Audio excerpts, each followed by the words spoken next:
Simpleng tanong, paano ka nagkaroon ng bahay? Sinong gumawa?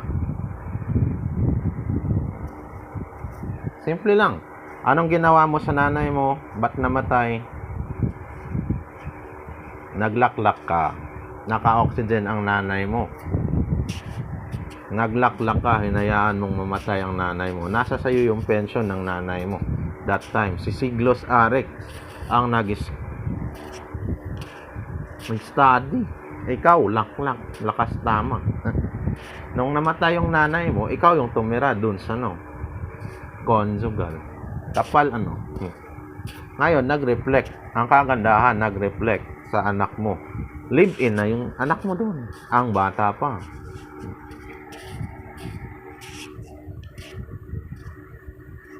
May proxy God,